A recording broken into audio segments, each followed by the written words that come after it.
அடைஞ்சிட்டாரு அப்படின்னா அவருடைய பிரச்சனைகள்ல இருந்து முருகர் விடுவிப்பாராம். மனுஷனுக்கு பல வகையான பிரச்சனைகள் வரலாம். பொருளாதார ரீதியாக வரலாம், உடல்நல பிரச்சனையா வரலாம். அவரை நம்ம பிடிச்சிட்டோம்னா லைஃப் நம்ம நினைக்க கூட தேவையில்ல, அந்த அளவுக்கு நம்ம கொண்டு போறோம். ஸோ முருகங்கிறது எல்லாரோட மனசுல ஒரு இஷ்ட தெய்வம் ஆயிடுறாரு. டிஜிட்டலைஸ்டா முருகரை குழந்தை முருகனா இருக்கட்டும், பால முருகனா இருக்கட்டும், இந்த கம்ப்யூட்டரைஸ்டு பிக்சர்ஸ் நம்ம பார்க்குறோம். முருகருடைய வேல் வச்சு வீட்டில் வழிபடணும், இந்த வேல் வழிபாடு அப்படின்னு சொல்லிட்டு ஒரு விஷயம் செய்கிறாங்க. இந்த வேல் வழிபாடுங்கிறது முதல்ல கோயில்கள்லையும் நிறைய முன்னோர்கள் வீட்லேயும் இருந்து தனியாக நீங்கள் கிராமப்புறத்தெல்லாம் பார்த்தீங்கன்னா வேல் மட்டும் இருக்கும், முருகர் இருக்க மாட்டார். ஸோ இந்த வேல் வழிபாடு முறையாக வீட்டில் செய்கிறது எப்படி? 48 நாட்களில் தான் நான் முருகரை நான் கண்ணெடுத்து பார்க்கணும். ஒரு விஷயம் வேணும், உங்ககிட்ட எனக்கு ஒரு விஷயம் வேணும், அதுக்காக நான் உங்களுக்கு ஆசைப்பட்டதெல்லாம் நான் செய்கிறேன் அப்படின்னு பார்த்தீங்கன்னா அப்போ முருகருக்கே ஒரு இதுவாயிடும். அப்போ இவன் தேவைக்காக தானே நம்ம கிட்ட வரான். ஏன் முருக பக்தர்கள் நான்வெஜ் சாப்பிடக்கூடாது? நான்வெஜ் சாப்பிட்டுக்கிட்டே முருகரை வேண்டுனா நடக்காதா? 48 நாள் மட்டும் நீங்கள் விரதமா இருங்க, மிச்ச நாளில் நீங்கள் திரும்பி நீங்கள் ரொட்டீன் ஸ்டார்ட் பண்ணுங்க, திரும்பி 40 நாள் இருங்க, இதெல்லாம் தேவையே கிடையாது. முருகருடைய டாட்டூ ஒருத்தர் போட்டுக்கிறாரு அப்படின்னா அவருடைய வாழ்க்கையில என்ன மாதிரியான மாற்றங்கள் ஏற்படும்? டாட்டூ போடுறதாலேயோ இல்லை நீங்கள் பச்சை குத்துறதாலேயோ முருகரோட அன்பை நீங்கள் காட்டணும் அப்படின்னா மனசை ஓப்பன் பண்ணுங்க, உள்ள இருக்கிற சுத்தம் பண்ணுங்க, ஆட்டோமேட்டிக்காக முருகரே உங்க கூட உட்காந்துருவாரு. அதன் ஆன்மீகம் நேயர்களுக்கு வணக்கம். நான் உங்கள் விஜய் பிரியா. ஆன்மீகம் தொடர்பான சந்தேகங்களுக்கு நம்ம ஒவ்வொரு நாளும் தீர்வு கொடுத்துட்டு இருக்கோம். புதிய முக்கிய நிகழ்வுகளை உடனடியாக தெரிஞ்சுக்கணும் அப்படின்னு நினச்சிங்கன்னா அதன் செயலியை டவுன்லோட் பண்ணுங்கள். அதற்கான லிங்க் வீடியோக்கு கீழே டிஸ்கிரிப்ஷனில் கொடுத்துருக்கோம். ஸோ இந்த நிகழ்ச்சியில் நம்ம கூட யார் இணைஞ்சிருக்காங்க அப்படின்னு பார்த்தீங்கன்னா முருகர் இல்லை விக்னேஷ் அவர்கள் தான் நம்ம கூட இருக்காங்க. ஸோ அவங்ககிட்ட நிறைய விஷயங்கள் நம்ம கேட்டு தெரிஞ்சுக்கலாம். வணக்கம் சார். வணக்கம். முருகனுக்கு நன்றி. எப்படி இருக்கீங்க? நல்லா இருக்கேன். நீங்கள் எப்படி இருக்கீங்க? ரொம்ப நல்லா இருக்கேன் சார். ஸோ நிறைய முருகர் பற்றின விஷயங்கள் தொடர்ந்து நிறைய சந்தேகங்கள் பக்தர்கள் கேட்டுகிட்டே இருக்காங்க. ஸோ அதில் சில சந்தேகங்கள் நாங்கள் எடுத்துகிட்டு வந்திருக்கோம். ஸோ உங்ககிட்ட அதற்கான தெளிவான விளக்கங்கள் எதிர்பார்க்குறோம். ஸோ பொதுவாக நாங்கள் முருகன்கிட்ட நாங்கள் சரணடையணும் அப்படின்னா எனக்கு எந்த கஷ்டம் வந்தாலும் சரி, எனக்கு எவ்வளோ விஷயம் நடந்தாலும் சரி, என்னப்பன் முருகன் பார்த்துப்பாரு அப்படின்னு சொல்லிட்டு சரணாகதி ஆயிடணும் அப்படின்னு சொல்கிறாங்க. ஒருத்தர் சரணாகதி ஆகணும் அப்படின்னு நினைக்கிறாருன்னா அவர் என்ன பண்ணணும்? ஸோ அவர் முருகர்கிட்ட சரணாகதி அடைஞ்சிட்டாரு அப்படின்னா அவருடைய பிரச்சனைகள்ல இருந்து முருகர் விடுவிப்பாரா? ஒன்றும் இல்லை மேடம், இது என்னென்னு பார்த்தீங்கன்னா முருகர் மட்டுமே கிடையாது, எந்த ஒரு இறைசக்திகிட்ட போங்க, சிவபெருமான்கிட்ட போங்க, இருக்கிற நம்ம என்னென்ன இறைசக்தி இருக்கோ எல்லார்ட்டையும் நம்ம தெய்வர்கிட்ட கேட்கறது என்னென்னா, ஒரு மனுஷனுக்கு பல வகையான பிரச்சனைகள் வரலாம். பொருளாதார ரீதியாக வரலாம், உடல்நல பிரச்சனையாக வரலாம், எல்லாமே இருந்தும் சந்தோஷம் இல்லை, நிம்மதி இல்லைன்னு சரி, இதுக்குன்னு தனி ஒரு கூட்டமே இருக்கும். என்ன அப்படின்னு பார்த்தீங்கன்னா சரணாகதி ஆகிறது எப்படின்னு பார்த்தீங்கன்னா, இப்போ நமக்கு உடம்பு சரியில்லைன்னு வச்சுங்களேன், நம்ம ஒரு வைத்தியம் பார்க்குறோம். வைத்தியம் பார்க்கும்போது என்னென்னா அங்கே ஒருத்தர் இருப்பார், அங்கே மருத்துவர், அவர் நம்பி தான் நம்ம போகிறோம். அப்போ அங்கே போகும்போது என்னென்னா நம்ம உடலை நம்ம மனசும் நம்ம எல்லாமே அவர்கிட்ட ஒப்பு கொடுக்குறோம். எதுனா அப்பா நமக்கு உடம்பு சரியில்லை, இவர் நமக்கு வைத்தியம் பார்ப்பாரு, அந்த உடல் இப்போ நம்ம கரண்ட்டாக அந்த பிரச்சனை நீக்கிறதுக்காக தான் நம்ம அவர்கிட்ட போகிறோம். ஒரு ஃபர்ஸ்ட் எய்டு மாதிரி. அப்போ நம்ம இறைவன்கிட்டயே நம்ம உடல் ரீதியாகவும் சரி, மனம் ரீதியாகவும் சரி, நம்ம அவர்கிட்ட நீ பார்த்துக்கோ, இன்னைக்கு எனக்கு பிரச்சனையா, நாளைக்கு சாகவே வர விஷயமா இருந்தால் கூட அவரை நம்ம பிடிச்சிட்டோம்னா லைஃப் நம்ம நினைக்க கூட தேவையில்ல, அந்த அளவுக்கு நம்ம கொண்டு போவார். இது நிறைய இன்னைக்கும் நம்ம இந்த கலியுகத்தில் நிறைய பேர் அப்படிதான் இருந்துட்டு இருக்காங்க. நான் பார்க்கும் பொழுதும் சரி, நிறைய கோயில்களில் போகும்போது சரி, இன்னைக்கும் சிவனே முருகாவே அப்படின்னு நினச்சிக்கிட்டு வாழ்ந்துட்டு இருக்க மனுஷங்க நிறைய பேர் இருக்காங்க. ஓகே. இப்போ பொதுவாக முருகர்கிட்ட சரணாகதி அடையணும் அப்படின்னா ஒரு சிலர் ரொம்ப உக்ரமான வேண்டுதல்களை முருகர்கிட்ட வச்சுக்கிறாங்க. பழனிக்கு வயசானவங்க, முடியாதவங்க, உடல்நிலை சரியில்லாதவங்கெல்லாம் படியேறி நான் வரேன், முட்டி போட்டு நான் நடந்து வரேன், நான் அழகு குத்திக்கிறேன் அப்படின்லாம் நிறைய பேர் வேண்டுறாங்களே. இந்த மாதிரியெல்லாம் முருகர் நிச்சயமாக அவர்களுடைய பக்தர்கள் செய்யணும் அப்படின்னு நினைக்கிறாரா? மேடம், இது இன்னைக்கு நேற்று கிடையாது, இது ஆதி காலத்துலேருந்து வந்த புராணங்களில் தீவிரமான இப்போதான் முருகரே தலை தூக்கி வணங்குறோம். நம்ம இப்போதான் முருகர் எல்லா மனசுலையும் பதிகிறாரு. ஆனால் ஒரு சில பக்தர்களுக்கு அவ்வளோவா இல்லை, ஒரு ஆப்ஷனாக தான், நம்ம முன்னாடி சொன்ன மாதிரி ஆப்ஷனாக தான் இருக்காங்க. இதையும் வணங்குறாங்க, குலதெய்வ வழிபாடும் பண்ணுறாங்க. ஸோ முருகங்கிறது எல்லாரோட மனசுல ஒரு இஷ்ட தெய்வம் ஆயிடுறாரு. இப்போ நம்ம முன்னோர்கள்லாம் பார்த்தீங்கன்னா அப்பத்துலேருந்தே இன்னும் நிறைய கிராமங்களில் இப்போ நம்ம எல்லாமே எல்லார் வீட்லையும் போய் பார்த்தீங்கன்னா பழைய முருகர் படம் இருக்கும். இப்போ இருக்கிற ட்ரெண்டிங் ஆகிறத பழைய முருகரோட படம் இருக்கும். அப்போ நான் கேட்பேன், என்னங்க நான் இப்போ தான் இப்போ லேட்டஸ்ட்டாக நம்ம டிஜிட்டலைஸ்டாக முருகரை குழந்தை முருகனாக இருக்கட்டும், பால முருகனாக இருக்கட்டும், இந்த கம்ப்யூட்டரைஸ்டு பிக்சர்ஸ் நம்ம பார்க்குறோம்.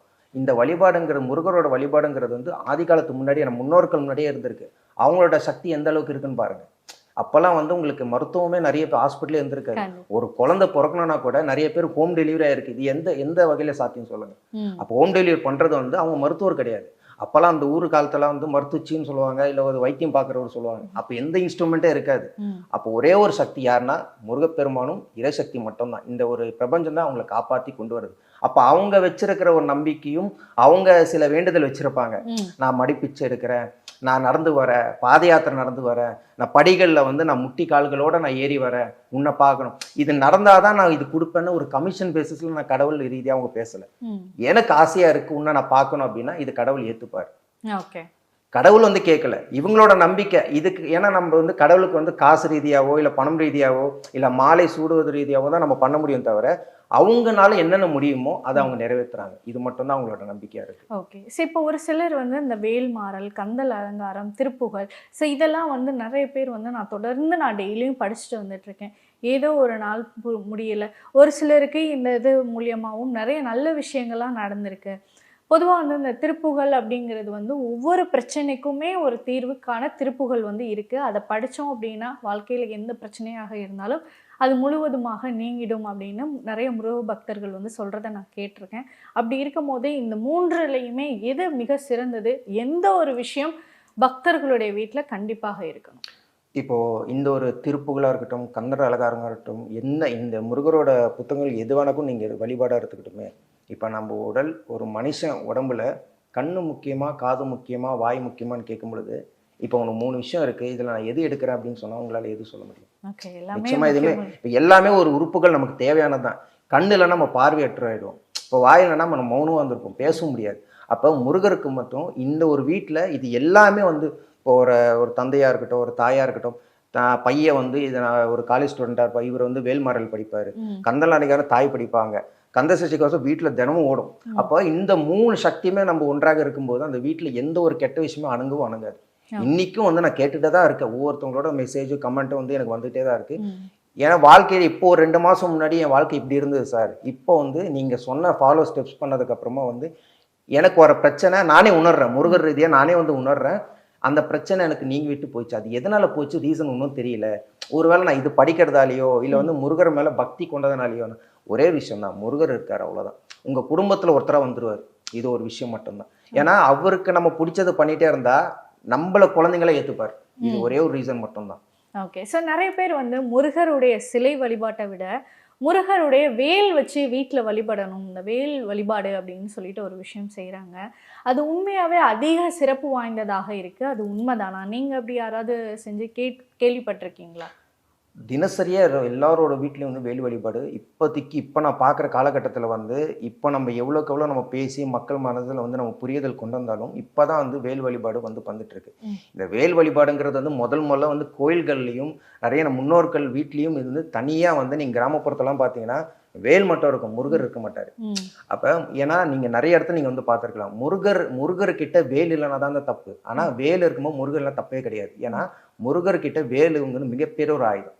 இது என்ன ஒரு புராண கதைகள் வந்து சொல்லுவாங்க, ஒரு கதையை ஒரு இன்சிடென்ட் ரியல் இன்சிடென்ட்டாகவே நடந்திருக்கு. என்னன்னா ஒரு ஆபத்து வந்து ஒருத்தருக்கு வரப்போகுது அப்படின்னு பார்த்தீங்கன்னா அந்த இடத்துல வந்து கந்தன் இல்லைன்னா கூட கந்தன் பாயும் வேல் அங்கே வந்து நிற்கும், பதில் சொல்லும் அப்படின்னு சொல்லிட்டு புராணங்களே இது வந்து நடந்திருக்கு.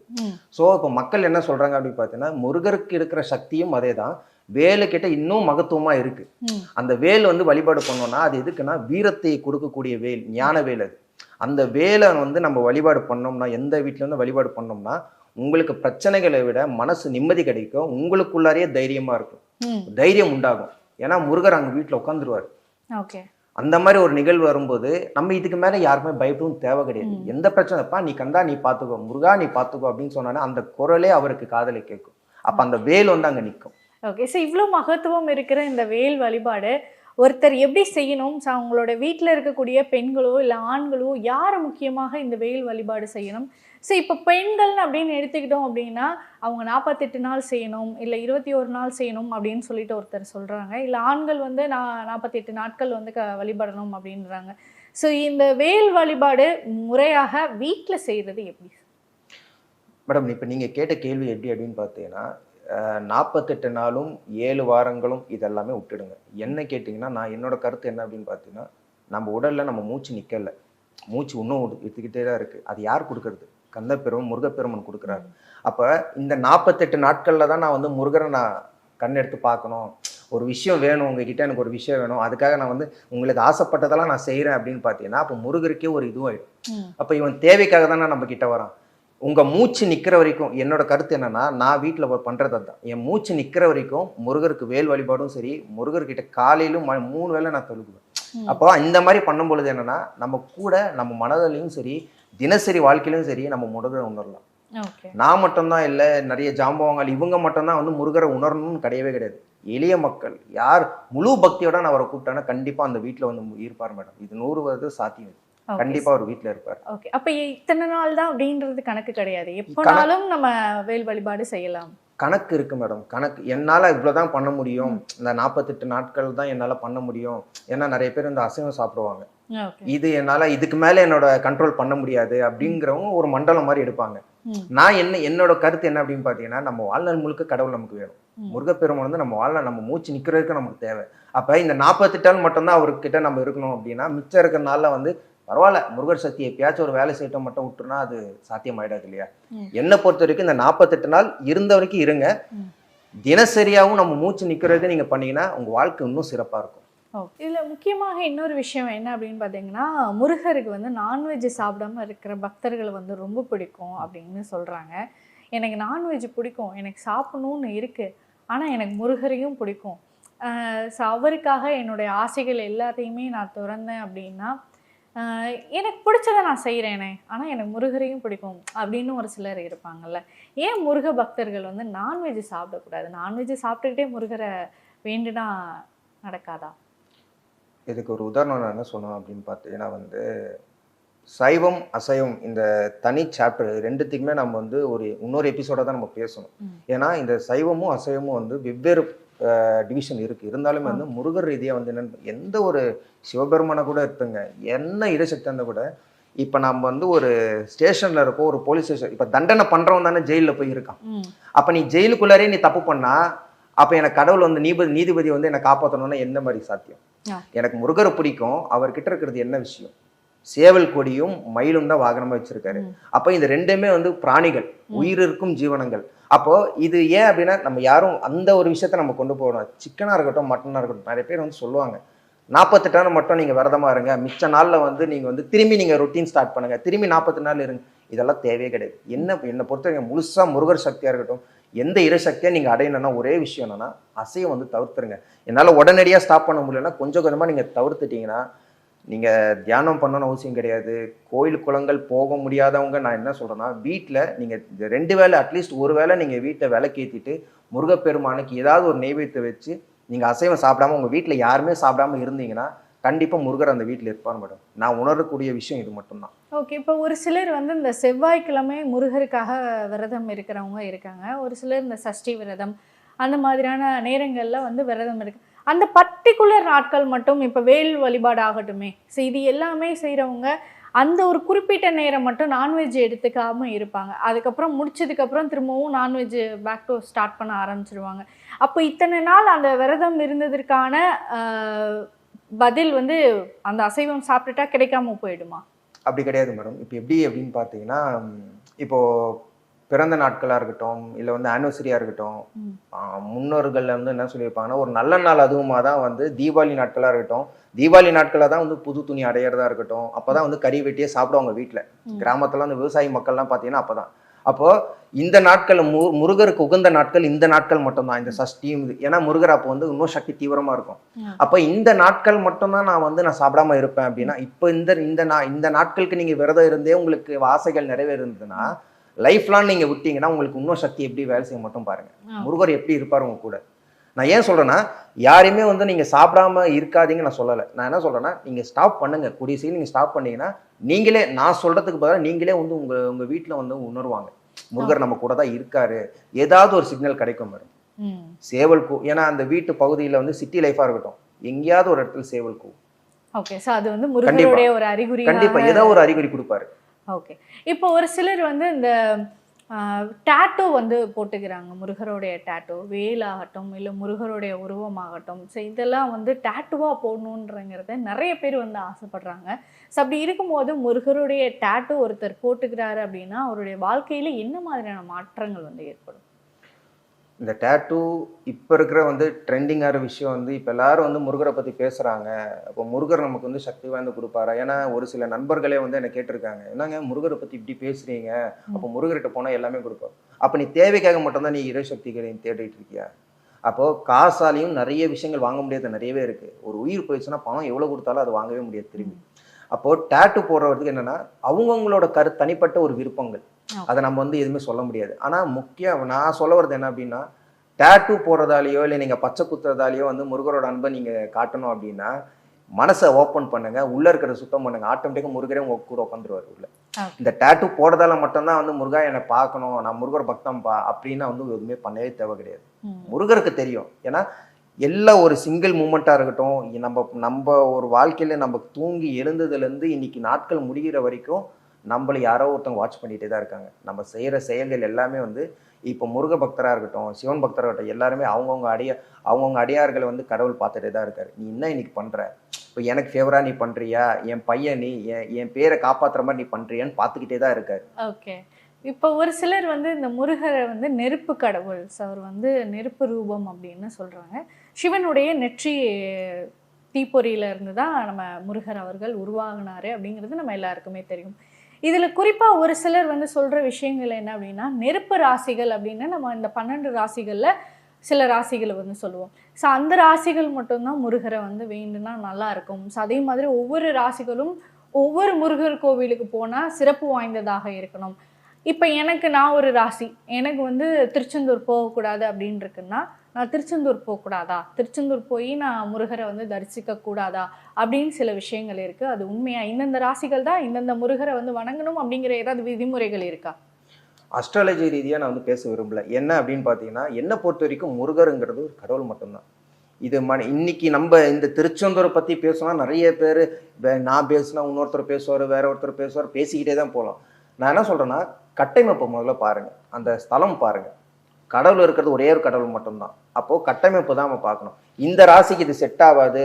ஜோசிய ரீதியாவும் சரி, அஸ்ட்ராலஜி ரீதியாவும் வந்து வெவ்வேறு கருத்துக்கள் வந்து சொல்லிக்கிட்டே போலாம் ஒரு நாட்கள் மூலியமா. ஆனா, உங்கள காப்பாத்துறவர் யாரு? கடவுள் மட்டும்தான். அவரு உங்களுக்கு தீங்கு விளைவிக்க வைப்பாரா? உங்களுக்கு கெட்டது நடத்துவாரா? கண்டிப்பா கிடையவே கிடையாது. கண்டிப்பா. இப்ப நான் திருச்செந்தூர் ஒரு ராசிக்கு நான் போகக்கூடாதுன்னு சொல்லவும் மாட்டேன். பழனிக்கு நீங்க போகக்கூடாதுன்னு நான் சொல்லவும் மாட்டேன். திருத்தணிக்கு போகக்கூடாதுன்னு சொல்ல மாட்டேன். ஏங்க அங்க முருகர் இல்லங்க, இங்க தாங்க இருக்காருன்னு நான் ரெக்கமெண்டேஷனும் பண்ண மாட்டேன். இப்ப எல்லா இடத்துலயும் ஒரே ஒரு ஆள் முருகர் மட்டும்தான். ம். வெவ்வேறு ரூபங்கள் இருக்கும் தவிர, அங்க கடவுள் இருக்காரு, இங்க கடவுள் இருக்காருன்னு நான் சொல்லவே மாட்டேன்.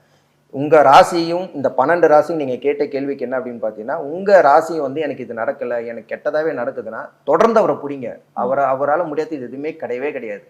அவர கந்தன புடிச்சோன்னா எதிர்காலம் வந்து வேற லெவலா இருக்கும். நெறைய பேர் சொல்லுவாங்க. இருந்தாலும் என்னன்னா, வாழ்க்கை மனிதர்கள் பொறுத்தவரைக்கும் என்ன அப்படின்னு பார்த்தீங்கன்னா, ஒரு செல்வம் ரீதியா இருக்கட்டும், பேரா இருக்கட்டும், புகழா இருக்கட்டும், இத நோக்கி மட்டும் தான் நம்ம கடவுள்கிட்ட வந்து நம்ம டெய்லி வந்து கால் தடங்கள் தேடிட்டு இருக்கோம் தவிர, ஓகே. எனக்கு நீ வேணும், உன்னை நான் பார்க்கணும்னு நம்ம பாமன் சுவாமிகளா இருக்கட்டும், அருணகிரிநாதர் மாரியே யாருமே தவமே இந்த கலியுகத்துல இருக்கவே மாட்டாங்க. ம். எல்லாரும் ஒரு விஷயம் தேடி தானே ஓடிக்கிட்டே தானே இருக்கும் தினசரி வாழ்க்கையில. யாரோ ஒருத்தர் இந்த கலியுகத்துல தவம் இருந்து நம்ம முருகர் காட்சி கொடுத்தாருன்னு சொல்ல முடியும், எவனும் சொல்லவும் முடியாது இந்த இடத்துல. கண்டிப்பா. ஓகே. இப்ப நம்ம வந்து பார்த்தோம் அப்படின்னா, முருகருடைய தீவிர பக்தர்களான 2 பேர் நம்ம முக்கியமாக சொல்லலாம். அருணகிரிநாதர் அண்ட் பாமன் சுவாமிகள். இவங்க 2 பேரும் ஒரு பயங்கரமான முருகருடைய பக்தர்கள். இவங்களுடைய வாழ்க்கையில முருகர் வந்து நிச்சயமாக காட்சி தந்திருப்பாரு அப்படின்னு நம்ம சொல்ல முடியும். அப்படி இருக்கும்போது பாம்பன் சுவாமிக்கு வந்து ஒரு தண்டனையும் கொடுத்திருந்தாரு. இந்த மாதிரியான அதிசயங்களை வந்து அவங்க 2 பேருடைய வாழ்க்கையிலுமே வந்து நிகழ்த்தியிருக்கிறாரு அப்படின்றப்போ, இப்ப கலியுகத்துல முருகருடைய அவதாரங்கள்ல ஏதாவது காட்சிகள் இந்த மாதிரியான நிகழ்ந்த சம்பவங்கள் ஏதாவது உங்களால சொல்ல முடியுமா? இதுல என்ன அப்படின்னு பார்த்தீங்கன்னா மேடம், பாமன் சுவாமிகளா இருக்கட்டும், அருணகிரிநாதரா இருக்கட்டும், இவங்க 2 பேருக்குமே வெவ்வேறு ஆட்களா தவிர மற்றபடி வந்து இவங்க வந்து அதிகமா முருகர் மேல அன்பு செலுத்தியிருக்காங்க. இவங்க தான் வந்து உயர்ந்தவங்க அப்படின்னு யாருமே கிடையவே கிடையாது. இவங்க 2 பேருமே வந்து மகான்கள். இந்த கலியுகத்துல இந்த 2 பேர் மாரி யாராலையும் பார்க்கவும் முடியாது. ஏன் அப்படின்னு பார்த்தீங்கன்னா, இப்ப நமக்கு வந்து தேவை இருக்குன்னு வச்சுக்கோங்களேன். இப்ப எனக்கு வந்து இந்த இடத்துக்கு நான் போகணும். எனக்கு இன்னும் நான் லைஃப்ல செட்டில் ஆகல. ஏன்னா மக்கள் எல்லாருக்குமே பார்க்குறவங்க எல்லாமே அதான் நினைச்சிட்டு இருப்போம். எனக்கு இந்த பிரச்சனையை முடிக்கணும். கண்டிப்பா. எனக்கு லைஃப்ல இன்னும் செட்டில் ஆகணும். சரி இந்த கேட்டகரி வந்தீங்கன்னா எனக்கு பேர் வேணும், புகழ் வேணும், நான் பப்ளிசிட்டி இப்போ எல்லாமே ஒரே விஷயம் மட்டும்தான். இவங்க 2 பேருக்கு என்ன வித்தியாசம் அப்படின்னு பார்த்தீங்கன்னா, அருணகிரிநாதர் வந்து பண்ண தப்பெல்லாமே உணர்ந்து இந்த மனித பிறவியே வேணாம், நான் உயிரை மாற்றி கொள்ள போறேன் அப்படின்னு சொல்லிட்டு சூசைட் பண்ண போறேன்னு சொல்லிட்டு தான் திருவண்ணாமலை கோபுரத்தில் ஏறி குதிச்சிருக்காரு. அப்போ குதிக்கும் போது சூசைட் பண்ணிக்கும் போது சாகர நிலைமையில இருக்கும்போது தான் முருகப்பெருமான் வந்து ஒரு மானிட ரூபத்தை எடுத்து அவர் காப்பாற்றுவார். அது ஒரு சான்ஸ். பாம்பன் சுவாமிகள் என்ன அப்படின்னு பார்த்தீங்கன்னா தீவிரமான முருகர் பக்தர். முருகரை நான் வந்து உணரணும் இப்போ நம்ம வந்து கலியுகத்தில் வந்து முருகர் காட்சி கொடுக்க மாட்டாரா? ஒவ்வொரு திருத்தலங்களையும் நம்ம போயிட்டு வரோம். எதுக்கு? ஒரே விஷயம் என்னன்னா, நிறைய பேர் வந்து பிரச்சனைகளுக்காக போறாங்க. முருகர் அருள். நான் என்ன சொல்றேன்னா, முருகனை காட்சி கொடுக்கணும், முருகரை நம்ம வந்து பார்க்கணும்னு சில பக்தர்கள் இருப்பாங்க. அவங்களுக்காக மட்டும்தான் இந்த கோயிலுக்கெல்லாம் போறாங்க. பாம்பன் சுவாமிகளை நீங்க பாத்தீங்கன்னா இவ்வளவோ நாட்கள் வருஷங்கள் கணக்கா வந்து தவம் இருந்திருக்காரு. நம்ம பாம்பன் சுவாமிகள் கதைகளும் உங்களுக்கு தெரியும். தவம் இருந்திருக்காரு. இப்ப இவங்க 2 பேருக்குமே என்ன தேவையா இருந்தது வாழ்க்கையில? அவங்களுக்கு எதுவுமே தேவை கிடையாது. ஒரே ஒரு ஆள் முருகர் மட்டும்தான். அப்ப அவங்களுக்கு கண்டிப்பா காட்சி கொடுத்துருக்காரு. ஏன் இந்த கலியுகத்துல வந்து முருகர் பெருமான் யாருக்குமே ஏன் காட்சி கொடுக்கல அப்படின்னு சொன்னீங்கன்னா, இந்த கலியுகத்துல ஒருத்தரும் இந்த சாட்சி கிடையவே கிடையாது மேடம்.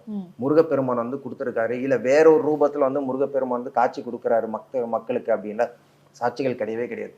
ஏன்னா இந்த கலியுகத்துல தானே ஏதோ ஒரு மிராக்கள் நடந்தா உடனே வீடியோ எடுத்துருவோம். எல்லாமே வந்து புகைப்படங்களாகவும் வீடியோவாகவும் இதை ட்ரெண்ட் பண்றதா தானே இந்த கலியுகம் பொறுத்த வரைக்கும் இது நம்ம ஸ்பீடா ஓடிக்கிட்டே இருக்கும்.